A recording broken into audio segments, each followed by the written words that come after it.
Welcome. Thank you. This. So, welcome everyone to this week's non-commutative geometry and topology seminar. Sadly, Laurent will be leaving us soon, but happily he's back this week to tell us about Fraïssé theory for Cuntz semigroups. Okay, thanks for the introduction and thanks for giving me a last opportunity to speak here. And I guess overall, thanks for having me this last couple of years. So yeah, I will present some work that I did with Edouard Giraldin. And in this work, we try to develop some Fraïssé theory and Fraïssé limits in the context of Cuntz semigroup. So I will spend a fair amount of time to introduce Fraïssé theory, at least from a certain point of view, like the categorical point of view. I will also emphasize on what are those Cuntz semigroup from an abstract point of view, and see how we can try to merge these two things, and also see some computable example of Cuntz semigroup that arise as Fraïssé limits. Okay, so a bit of motivation. So Fraïssé theory was introduced by Laurent Cantier in 1954. And basically what he tried to do is to study, so originally it was in model theory. And he was trying to study the relationship between countable homogeneous structure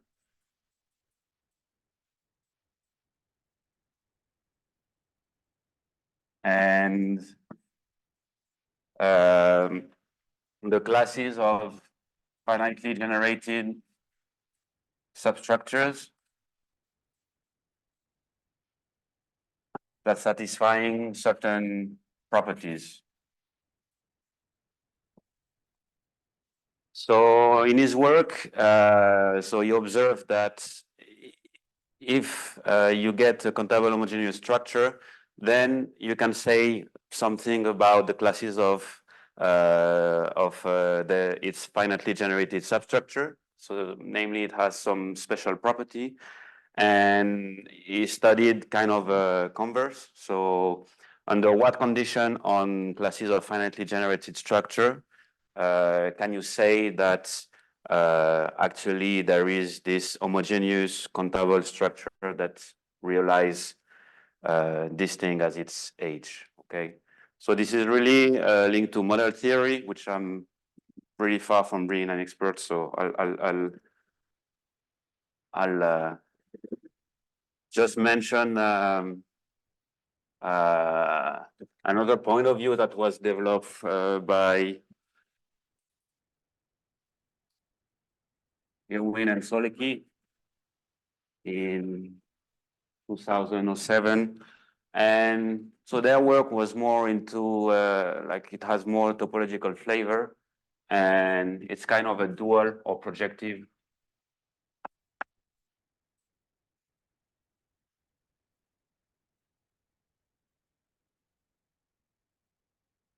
version of the work of Fraïssé. And so this was to study topological spaces.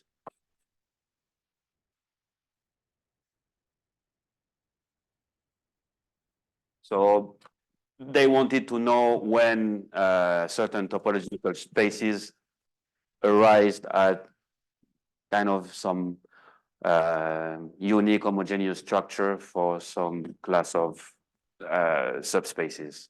Okay. And so what we'll be more interested on is a viewpoint that was developed for the last, I guess, 15 to 20 years. So by Yeshua, I should cite some other people. So SME, Aram Bartosz, and probably some other people.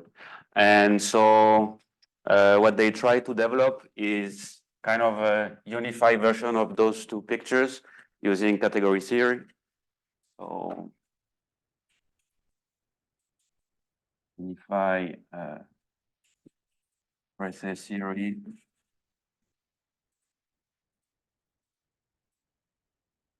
Yeah.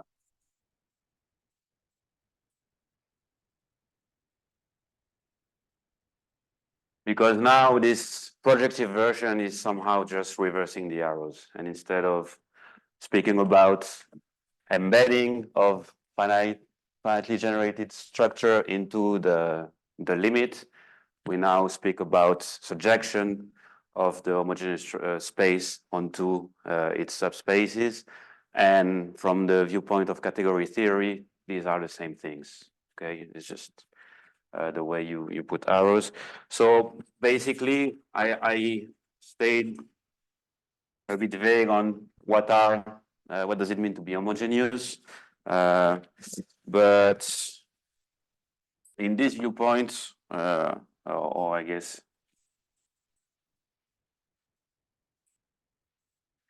is so you start with a small category, and so which will play the role of this finitely generated substructure, and you want to know, okay, what property would I need in order to have some kind of special limit, which is almost homogeneous in a certain sense. Okay, so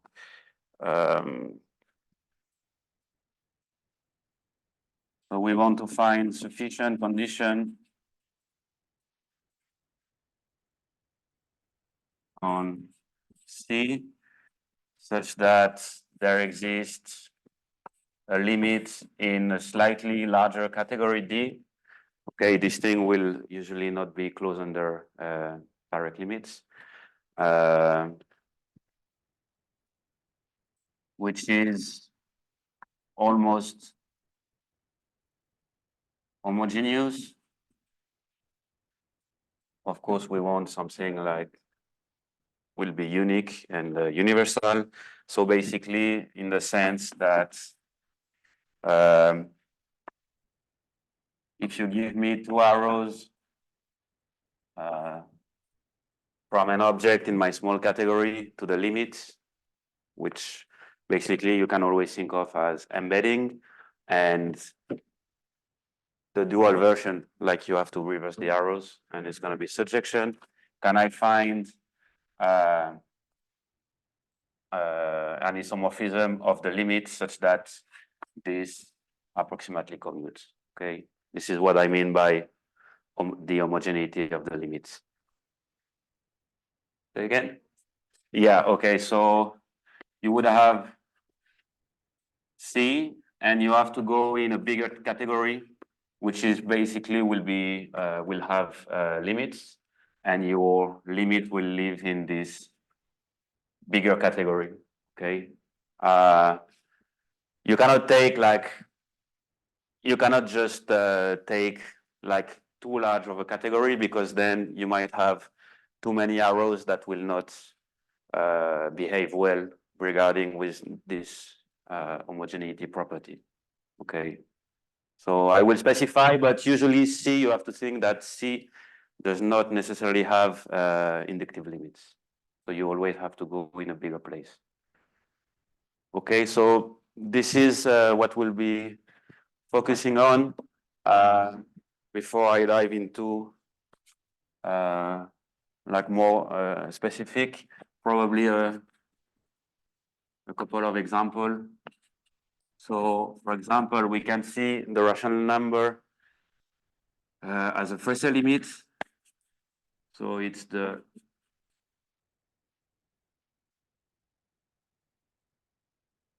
Fraïssé limit of all linearly ordered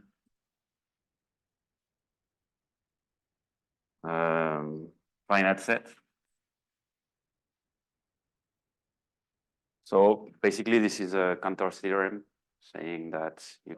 So by Fresnel, you mean. Yeah, so actually this is like more in the model theory point of view.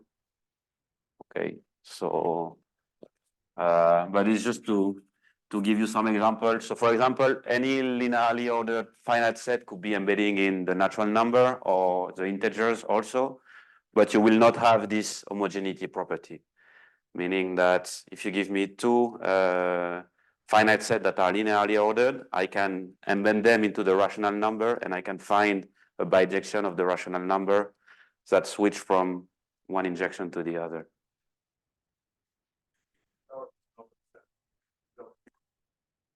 Yeah, no, this is no topology.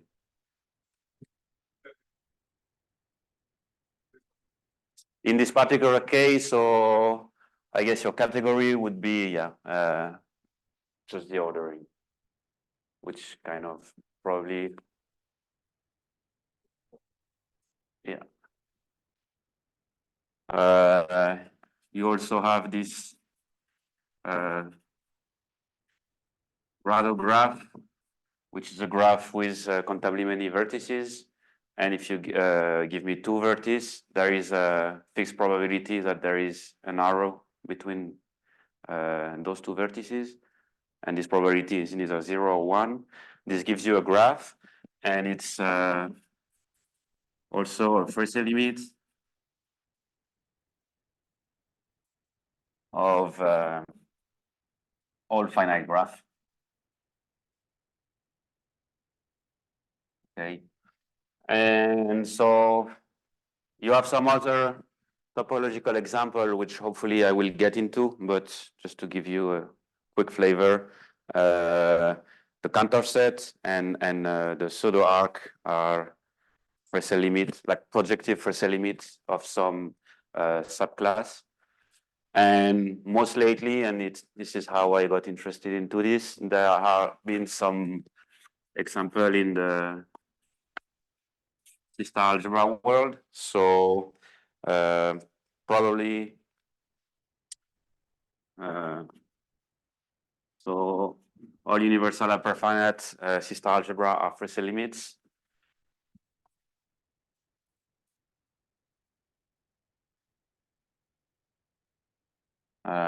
So probably I should cite some people there. So this was Ilyas Farah and some co-authors in 1916.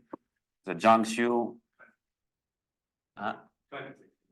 Yeah, 2016. The Jiangsu is a Fraïssé limit. This was done by Kasemi in 21.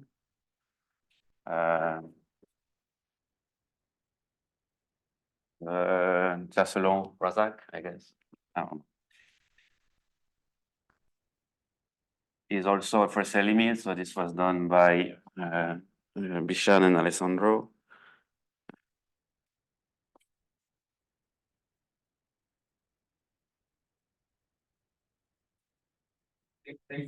Maybe I should point out that the Jiangsu algebra, I think, was known before Said, that it was a Fraïssé limit, like Yeah, by Matsumoto. Yeah. So what Said did was use it to prove self-absorption. Exactly. So not only we know it's a Fraïssé limit, there was some Fraïssé technique that were involved to reprove the strong self-absorption of the Jiangsu.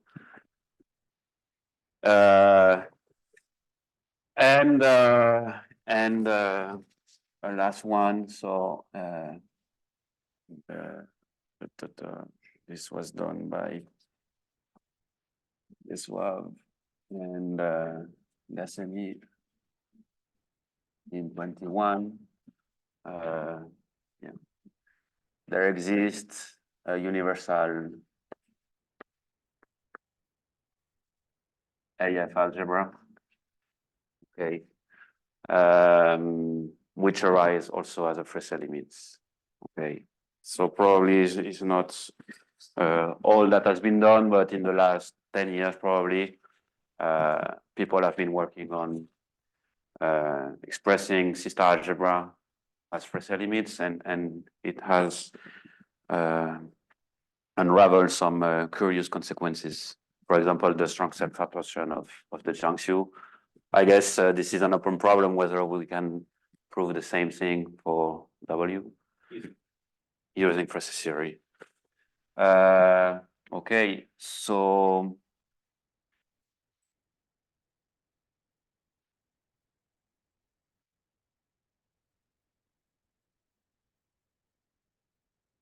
let me get a bit more specific about what I meant here, and we will see then how we actually develop analogous approach for Cuntz semigroup. So the main thing to realize is that we need to be able to compare arrows in our category. So the setting will be small metric enriched category. So actually, I think it's in the definition.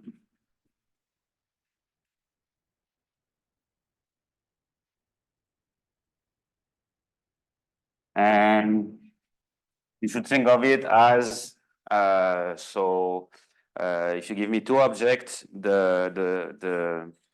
all the arrows between those two objects form a set, and it's actually a metric set. So I have a way to compare these arrows. Okay, so some sets are equipped with a metric. And actually, it has to be non-expensive, but this is not.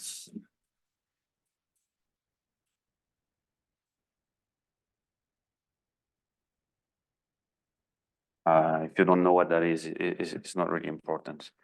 So this will be our context, and we want to find some properties or axioms satisfied by our category in order to actually state that there exists this slightly larger category and this Fraïssé limit that has the property that we want. So definition.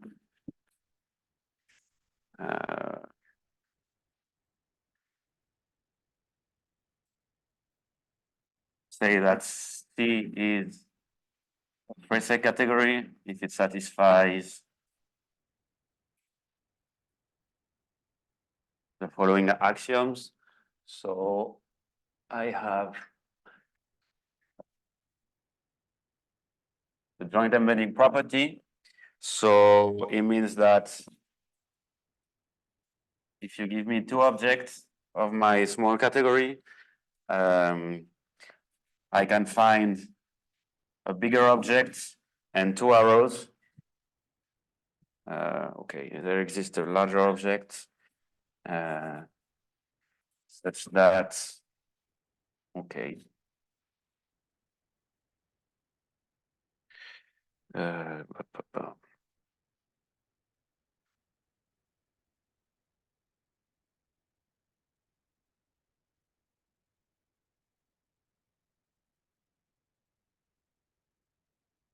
So what it says is so you should think of it arrows as embedding in some sense. So it means that any two objects, I can find a larger object in which those two objects embed into. Okay, so would have a small diagram is AB, and there exists C and some arrows from A to C and from B to C. Okay. We then have the near amalgamation property. So it says that probably I will just write down with diagrams, it's easier. For any two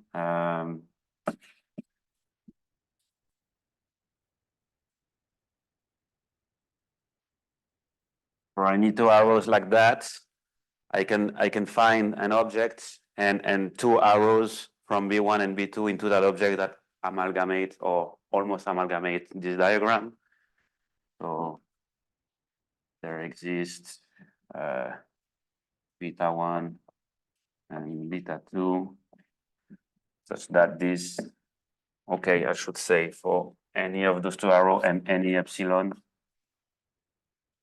So I fix my two arrows, I fix my epsilon, then I can find those two arrows such that this approximately commutes up to an epsilon. Okay, so there exists beta 1, beta 2. That's the distance between beta 1, alpha 1, beta 2, alpha 2. Okay.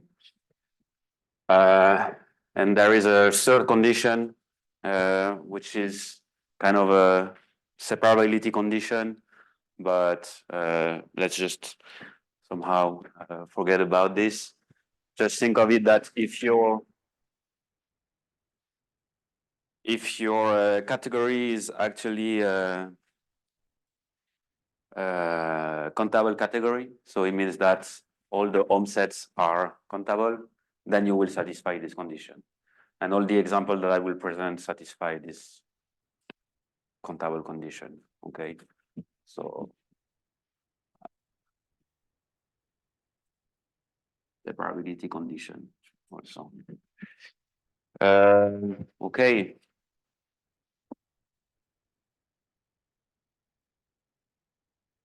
So actually, if you have your small category satisfying those two properties and some separability condition, then we will see that we can find a universal and homogeneous object, which is the Fraïssé limit of our category.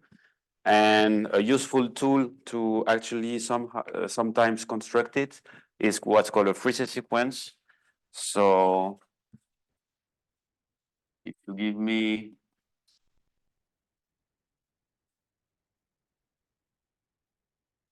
an inductive sequence in my category,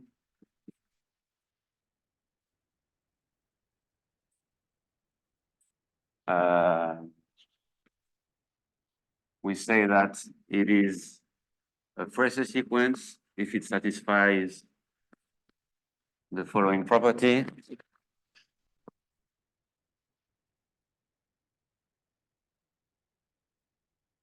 So for any morphism from from one of the objects in the sequence into anywhere else in my small category. So let's call it 2D.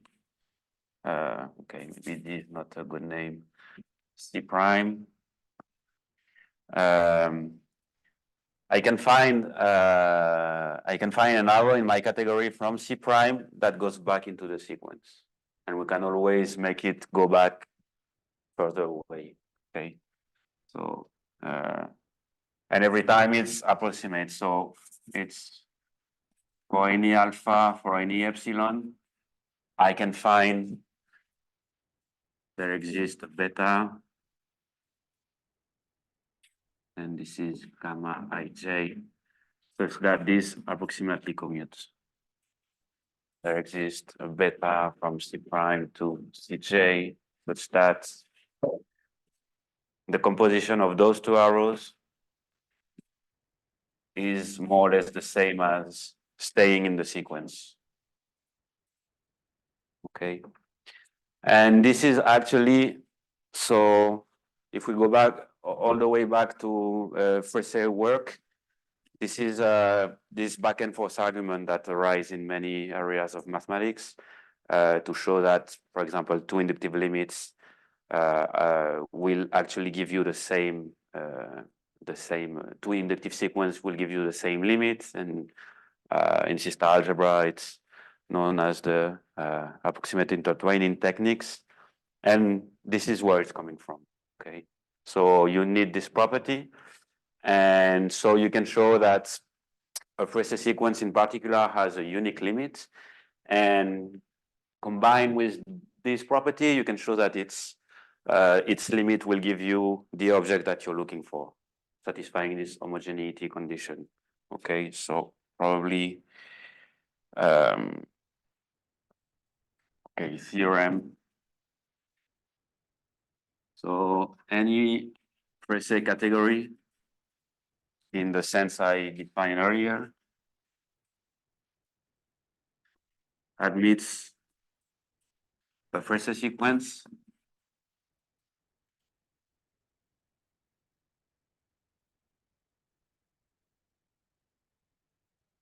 whose limits is unique. So when I say unique, obviously it's up to two-sided intertwining.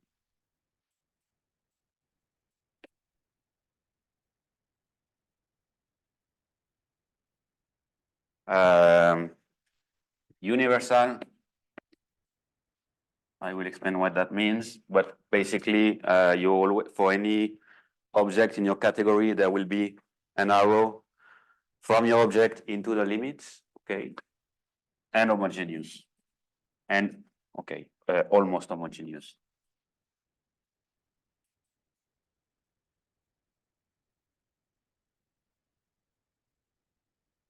So the hard work is really to construct this thing, and then it has all the property that we want. But to construct this sequence, you are actually using those two axioms like in a necessary way. You cannot go around these axioms. Okay.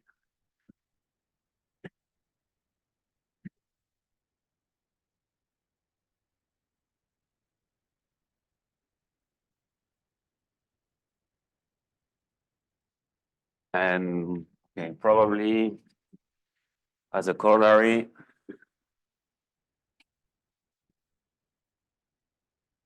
we get the result that we want, which is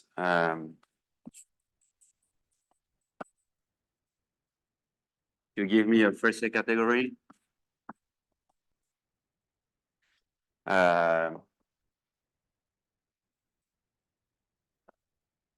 Then this category admits a special object, which is the limit of this sequence, which we will call a Fraïssé limit, admits a Fraïssé limit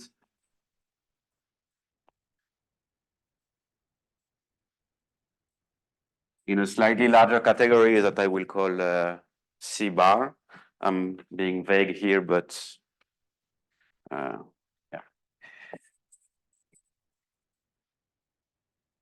And which plays the role of this countable homogeneous structure of Fraïssé.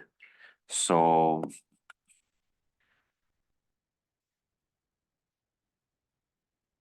L is unique up to two-sided intertwining.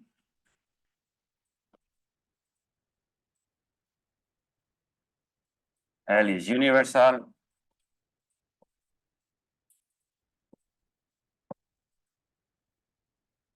In the sense that for any object, and actually for any object in this slightly bigger category, there exists an arrow from my object into the limit. And we got this almost homogeneity, which stipulate that for any alpha 1, alpha 2, so for any arrows from one object, for any two arrows from my object into the limits, and any epsilon, okay, there exists an isomorphism beta such that this isomorphism transpose one arrow to the other. Okay, so there exists beta such that the distance of beta alpha 1, alpha 2, okay, which is this homogeneity property I was talking about earlier. Okay. So this is the categorical approach that I will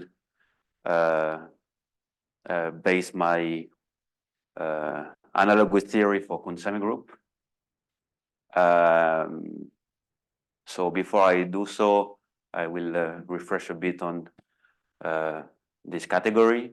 And so one main problem that some of you may already notice is that Cuntz semigroup are monoids, and the home sets usually don't have any way to build a metric on them. So this was the first challenge. And it was actually one of the main motivation, because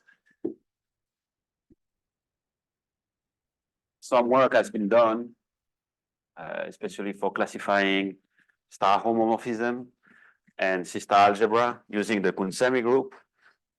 Usually people have managed to build and use efficiently like a metric on the home sets of Cuntz semigroup.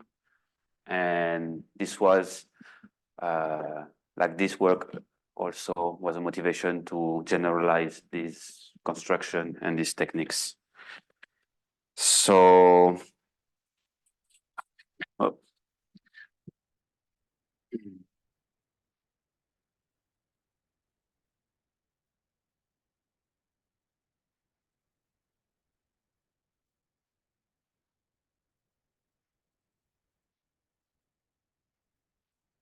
so here I make a point that I will really study the category of abstract Cuntz semigroup, which are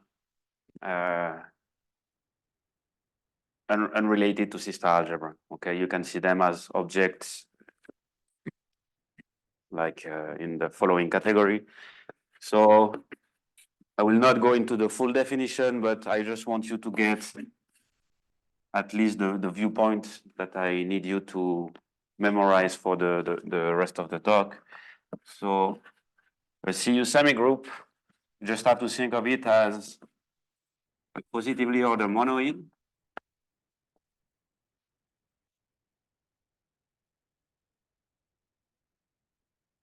Okay, so you have a monoid, you have an order which is compatible with the sum, and all the elements are positive for that order. So nothing fancy.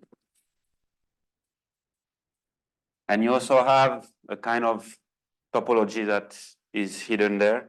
So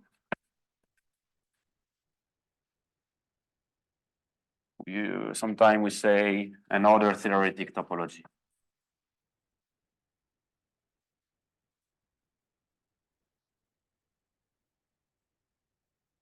Okay. So this topology is based on the compact containment relation that I will denote like that. And also, I don't want to redefine all these things, but you have to think that it's a relation that is contained in the order, okay? But it's not reflexive. So it's and in fact it's something that is stronger than the order. Okay, you ask for more, but you lose reflexivity.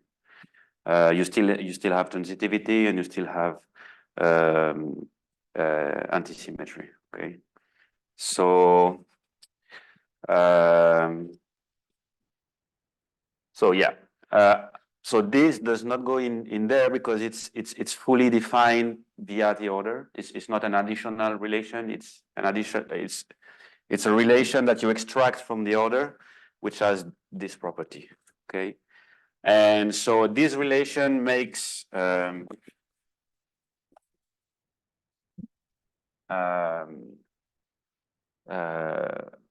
so it defines a topology, and it makes S a complete space in some sense, such that S is complete and continuous. Okay. So for those who know, Tristan, you're being missed. It's a domain. Okay. So complete, it means that star increasing sequences, okay, it will not be true, but you can have a non-sequential version of this. But increasing sequences have a supremum, okay?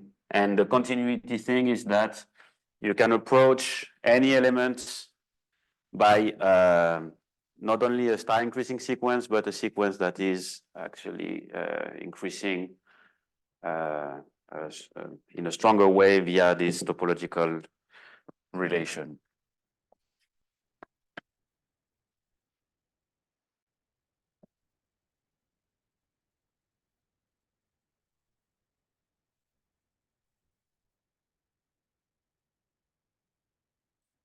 Okay, I mean, it's not super important. You just have to remember that we have an algebraic object with some weird topology coming from the order, and it makes things a bit hard when it comes to compare morphism. Okay. So probably a small remark, a few examples. So, as I said, this relation is entirely determined by the order. And to give you some example, so if we look at the set of open sets of a compact outer space and probably of a topological space.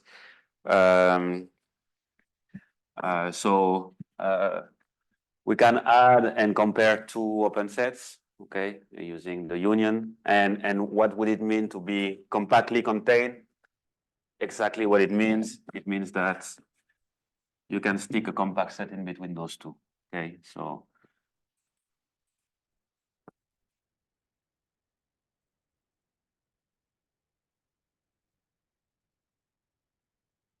okay. Or in other words, the closure of this one is included in that one. Okay, so if you look at the positive real line, then X is compactly contained in Y. This exactly means that S is strictly smaller than Y, this kind of thing. So you can see that it's really a straightening of the order. Okay. Some example of some classical Cuntz semigroup. So we have the natural number together with an infinite point, okay, which will be the supremum of all the natural number. You have truncated version of this. So En will be the first n natural number together with an infinite. And every time I sum two guys and the sum exceed the maximum here, I fall into infinite. You can show that it's also a Cuntz semigroup. Every time you pick a compact house of space, the set of lower semi-continuous function from that space into the natural number gives you also a Cuntz semigroup. So this is the set of lower semi-continuous function.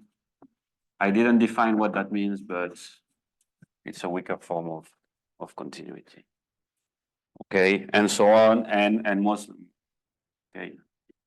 I said this was uncorrelated to C-star algebra, but the Cuntz semigroup of any C-star algebra, which is defined as some equivalent classes of positive elements, is also a Cuntz semigroup. Okay. Yes. So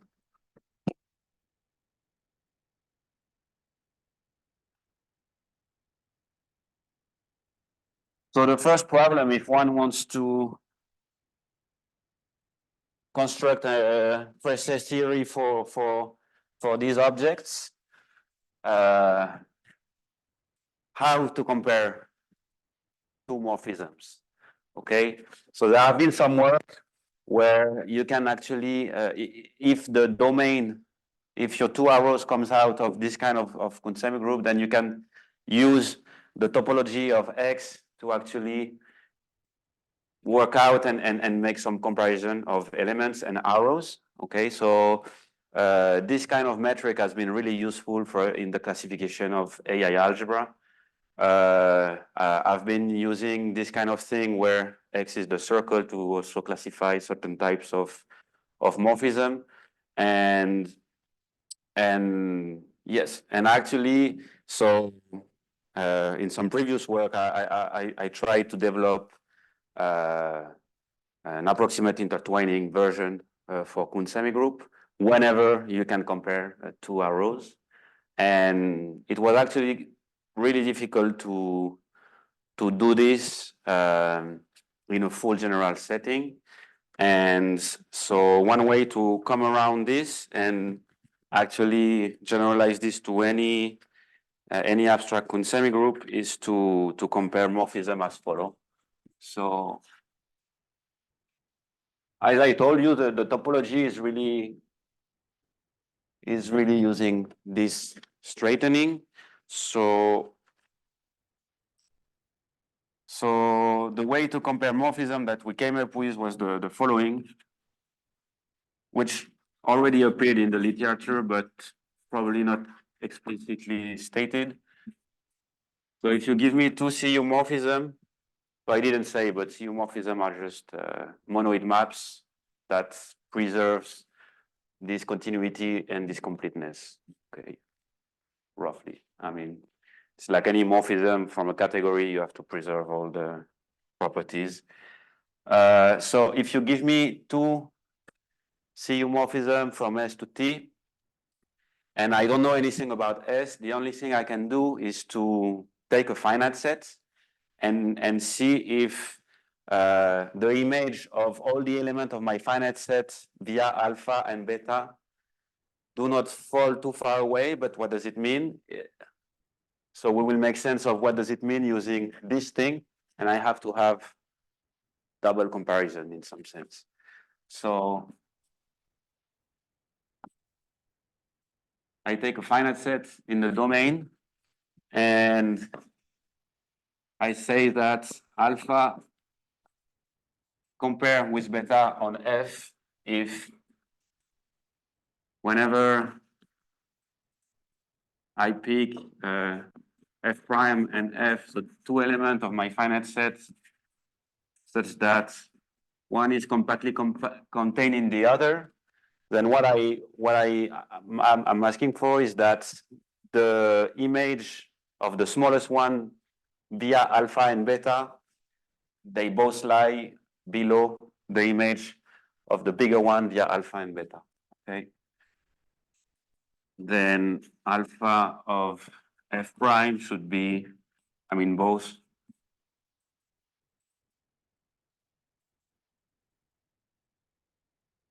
Okay. So the fact that alpha F prime is bounded by alpha of F is just because it's a monoid morphism, but a priori we don't know whether this will lie below beta of F, okay? And so why this is kind of relevant? So a remark is that alpha is actually the same as beta if and only if they compare on all finite sets. And it's the same as they compare on all sets of two elements,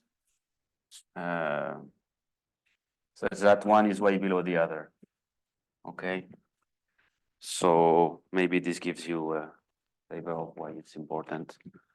But yeah, I mean, it works perfectly fine. And so I might not have time to develop too much, but using this kind of comparison, you can actually construct a whole theory of Cauchy sequences and approximate intertwining. So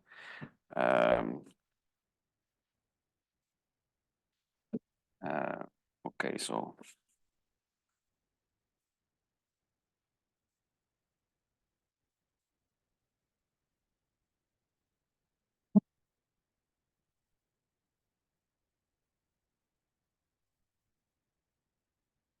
So any Cauchy sequence of morphism, I didn't define what that means, but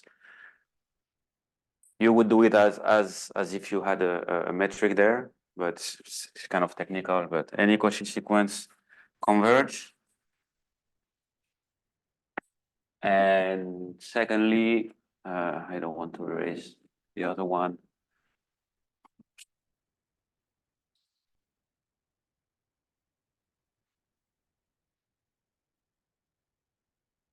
Secondly, okay.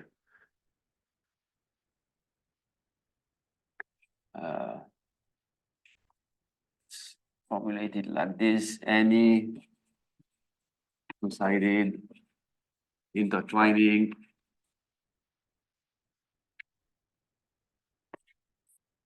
gives rise to an isomorphism. Okay, I'm being really vague on this because first of all, it's quite technical, but just picture that with this comparison at hand, we can work out what it means to compare two arrows and all the tool that were needed, which is mostly the approximate intertwining. We have a version for Cuntz semigroup. Okay, so and this thing is what you would do is you get two inductive sequence and you have map that goes up and down and if you fix a precision, so if you fix a finite set, then going down and up again is mostly the same thing as going straight, and it gets more precise towards the end. And you use this to build your isomorphism between the limits. Okay, so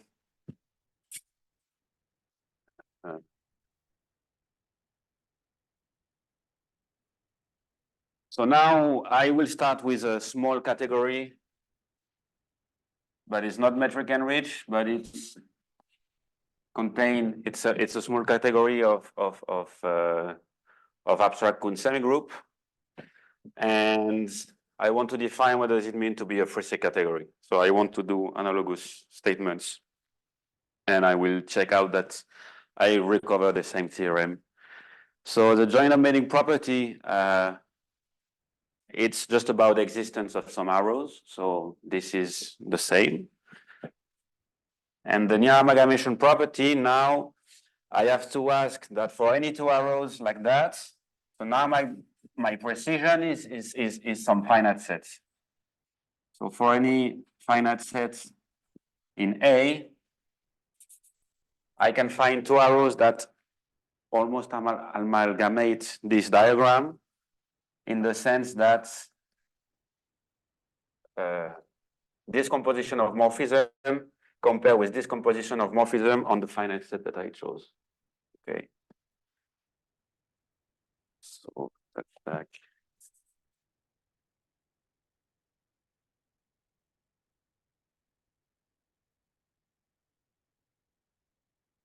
And it will be, everything will change like that. Every time I have to compare arrows and that they have to be close up to an epsilon, I will translate this into finite set and comparison of Cuntz maps. So this is why I will define as a Fraïssé Cuntz category, for if you wish. And this separability condition is more or less the same. Like think of it as you have a countable number of arrows between two objects, and this will do. Okay. So now, similarly, I define what is a Fraïssé sequence. So for any arrows that comes out of my sequence and any precision, so the precision now is a finite set of Ci, then I can find an arrow that goes back in the sequence, and such that going out and in again is comparable up to that precision to stay in the sequence.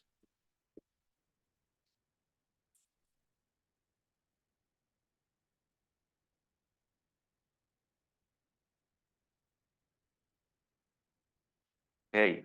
And then the same holds. So any Fraïssé category in that sense, for Cuntz category, admits a Cuntz Fraïssé sequence whose limit is unique up to this two-sided intertwining. So I hid under the rug, but you have to trust me. And it's universal and almost homogeneous in the sense that I will explain here. And so I get the same corollary, okay? So the limit is unique up to two-sided, it's universal, so for any object of my small category, I can find an arrow, and the homogeneity translates into the following. So for any two arrows that comes out of an object of my category, and any precision, so again, it's a finite set of that object, I can find an isomorphism of my limits such that it will transport alpha 1 to alpha 2.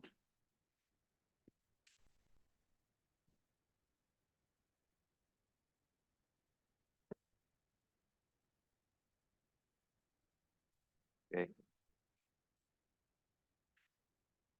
And every time is like for any epsilon, then when you go to the limit, you get actual equality. There is the same, like you get just bigger and bigger finite sets until you get some dense subset and you get actual equality.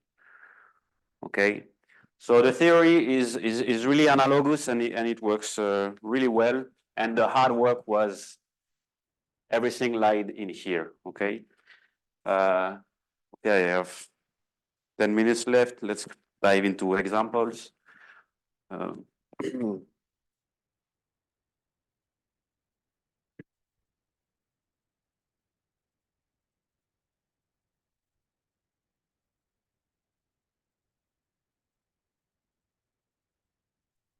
So I'll try to give all of them, but so.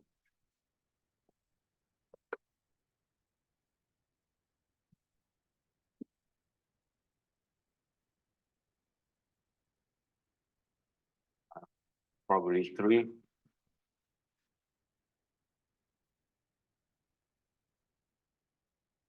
So the first one is a Cuntz semigroup that correspond to the Cuntz semigroup of UHF algebras. So it's not a surprise that we can write it as a Fraïssé limit, but explicitly, if you take an infinite supernatural number,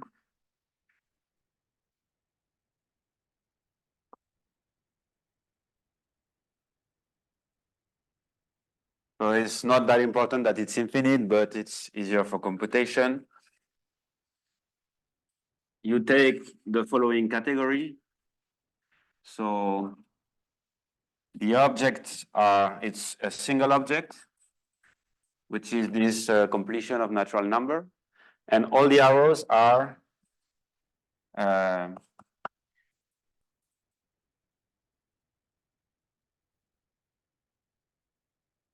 is just multiplication by some powers of p. Okay. Then you can show that this category is a Fraïssé category in the sense that it satisfies this joint embedding and near amalgamation property. So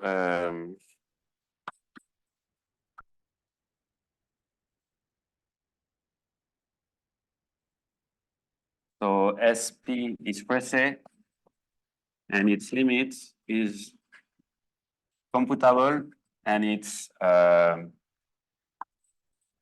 this guy. So you take all the p-adic numbers, division union with a copy of the extended positive real line, okay? There is a relation like, so that for each p-adic number, there are 2 copies of them. So one that lives in here and the other one that lives in there. So let's take 1, for example. And there is an actual order, okay? The one in here is greater than the one in there and is smaller than 1 plus epsilon in here, okay? I mean, So the proof is not so hard.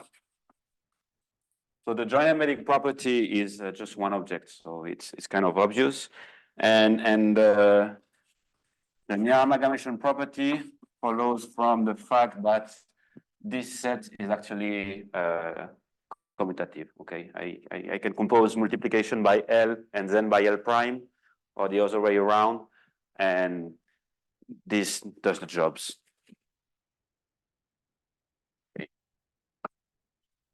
Okay, and who's the, so in that case, we can actually compute the Fraïssé sequence, and it's just the sequence that multiply one time by P. And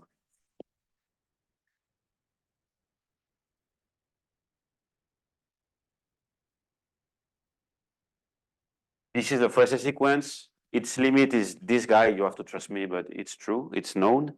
And why it's a Fraïssé sequence? Because if you multiply L time to go out, then you just have to go to L or L plus one time to go back in, okay?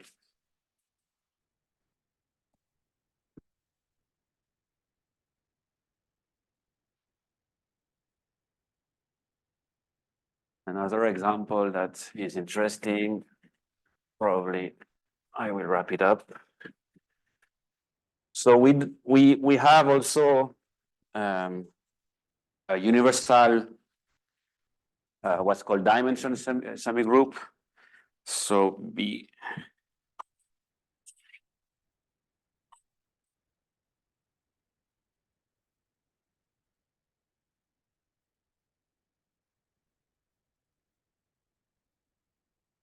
So you consider now the category of, so the objects are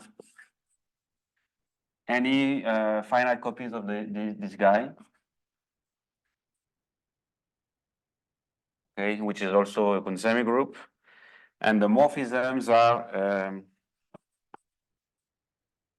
what's called retractable CU morphisms.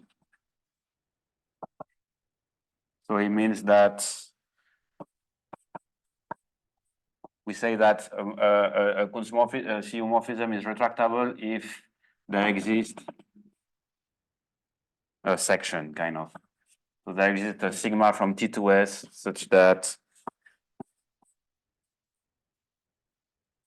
okay, I'm staying vague because, anyway, it doesn't really matter. So similarly, you can show that this thing has a joint embedding property. So if you take R copy and R prime copy, you just embed them into R plus R prime copies. So S dim is Fraïssé, and its limit is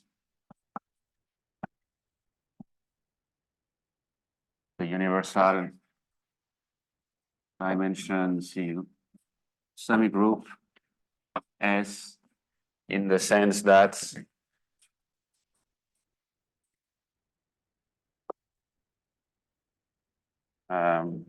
okay, yeah.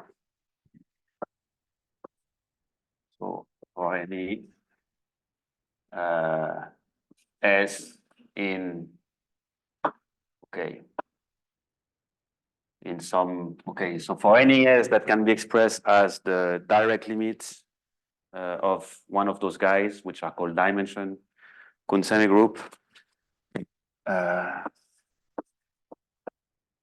then there exists a surjection from this universal, from this Fraïssé limit onto S, okay? So this theorem is an analogous one of that was obtained by Viessoave and Gassemi in the sister algebra case, okay? So the near amalgamation property follows from the fact that you can retract your morphism. So to go from here to there in such a way that you amalgamate, you just go back and comes here and then project, okay? So yeah, we don't have so much more time. Just a quick word on Other examples, so we have some example of topological flavor.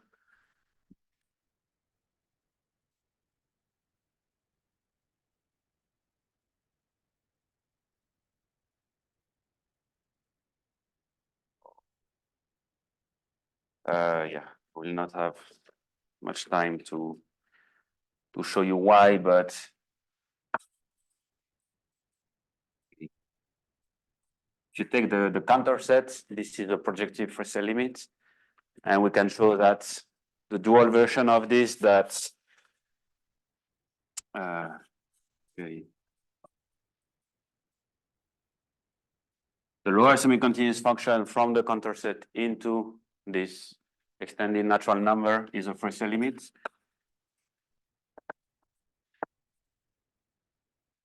So same, we actually explicitly compute from which small category it's the Fraïssé limit. And we have some other example, which is the pseudo arc for those who knows it. Yeah, unfortunately, I don't have much more time. So, and the last one is those truncated version of the natural number that I explained earlier. So we have a couple of examples. So this guy is a Cuntz semigroup, okay, and it's actually the Cuntz semigroup of any purely infinity star algebra, and it's also a Fraïssé limit.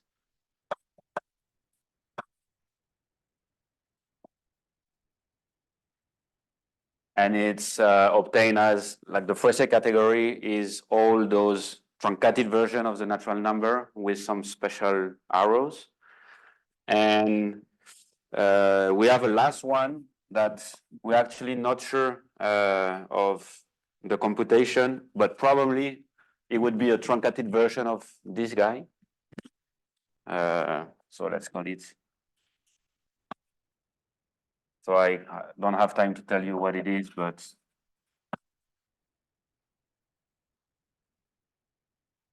the interesting thing about this guy, even though we're not sure about the computation, so you don't take all the truncated version of the natural number, just some of them, like multiple of p, for example, with some special arrows. You get a Fraïssé limit, and you can show that the Cuntz semigroup you obtain is not stably finite. It's simple. Is not purely infinite. And so it has like some weird twisted property, and we don't know if it comes from a C-star algebra. And if it does, it would imply some results about this this kind of algebra that has finite and infinite projections, but it's not the one that Rodam constructed, because it has some property that it fails some property that the Cuntz semigroup of the Rodam algebra has, some kind of something like this. Okay, so sorry I took a bit of overtime, and that's it. Thank you.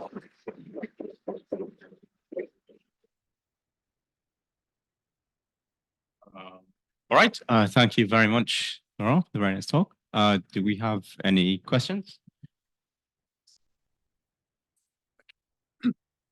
So yeah, so when you construct this category C bar, I think previously it's the same one that used to be called D, right? I mean, you have already raised this. Yeah, the D, yeah. So you don't really need to attach more objects than just L after isomorphism. So you extend your category C, right? So you adjoin L. So you need all inductive limits, because it needs to be a category. So okay. Basically what you do is this, it's called inductive completion, I guess.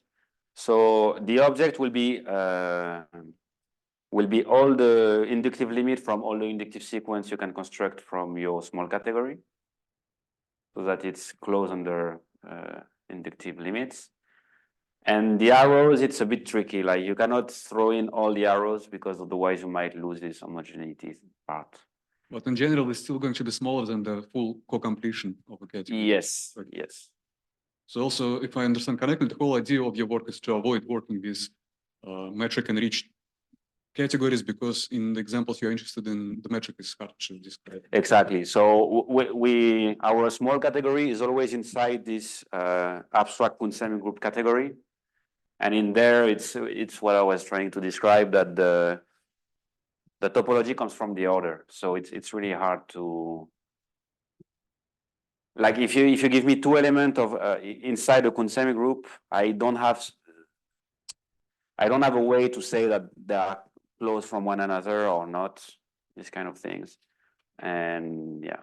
But in the classical Fraïssé theory, what makes metric spaces so special? For example, why can't we start with categories enriched in topological spaces, replace all these epsilon inequalities by statements about containment of open sets, and probably something doesn't work in this way.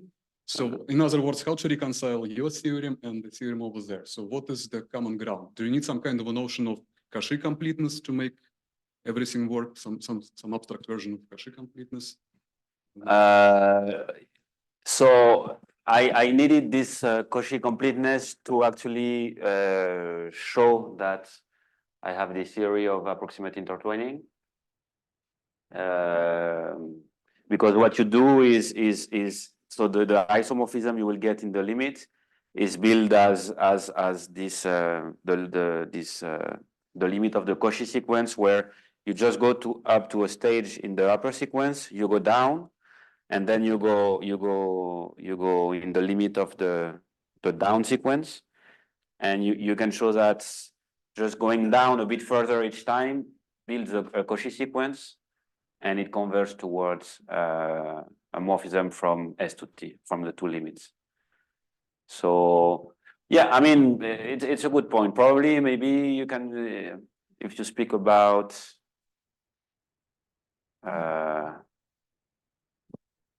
so yeah, what topological spaces you said with open set? Yeah. So for example, yeah, naively one may think in the definition of Fraïssé category, let's say that instead of a metric enriched category, we have a category enriched in topological spaces. So home sets just have topology and do not have metric. Yeah. And then replace inequalities that we have in Yeah.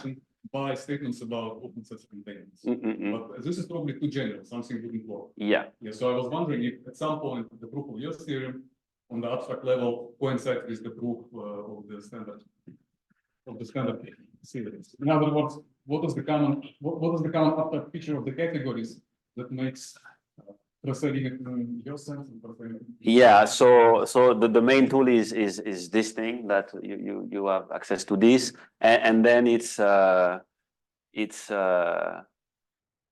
this theorem that you can actually every time you have a Fraïssé category in whatever sense you want, you can build a Fraïssé sequence.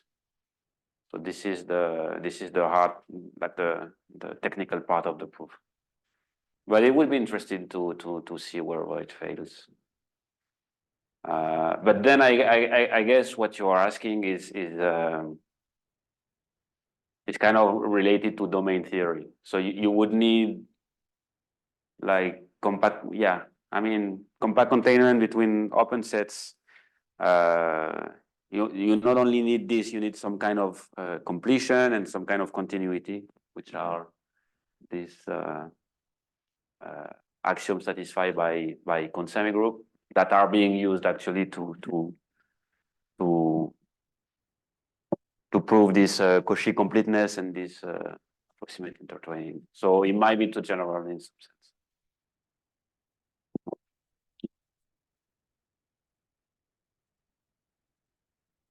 Yeah, I guess Very, maybe even a stupid question, but you were talking about your category was going to be enriched over metric spaces. Yep. No? So then if you have a category that's enriched over another category, that category should be monoidal. So what's the monoidal structure on metric spaces?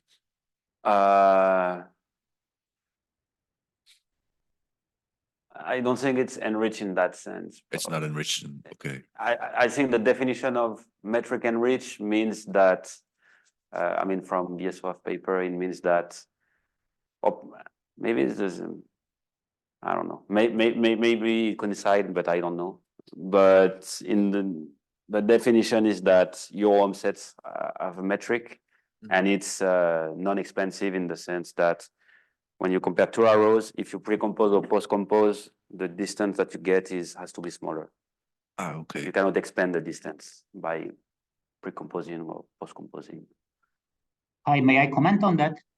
Yeah. Yes, you should. Yes.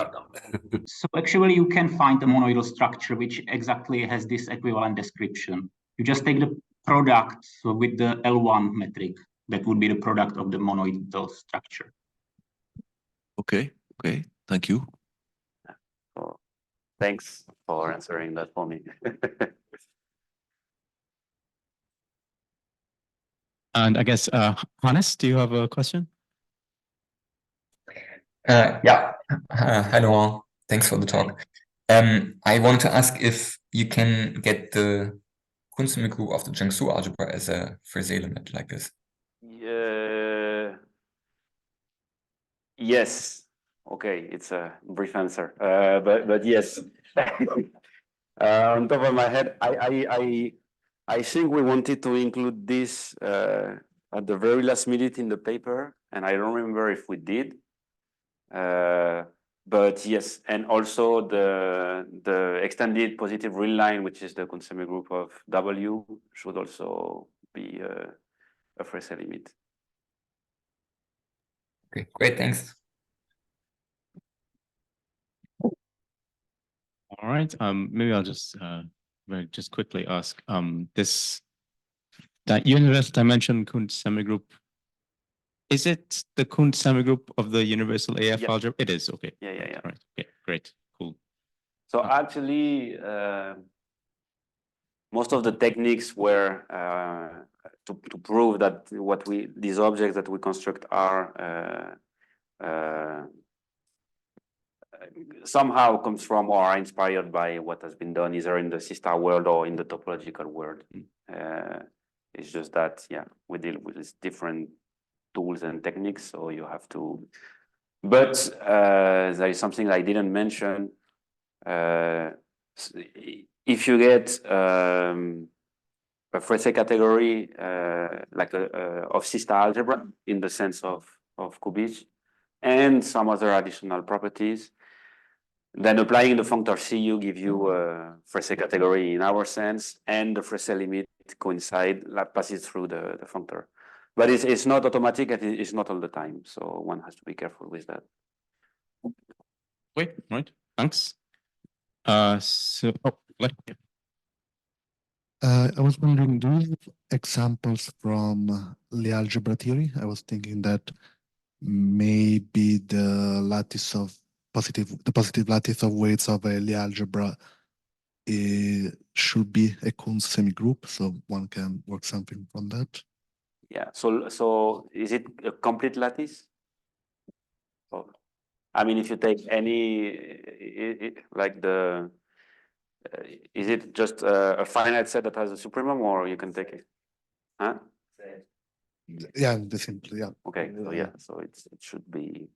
No, it's not a you should complete it. Okay. You should get some kind of infinite or bias infinite on each component, and so it is what the integer, like some powers of integers. Yeah. So. Yeah, I mean, the analogous one is those guys. Okay. Because you cannot have negative numbers, and you have to have some kind of infinite or values infinite, and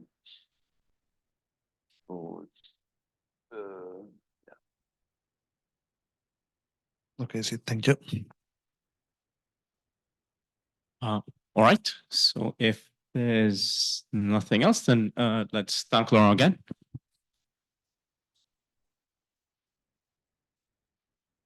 And see everyone next day. All right.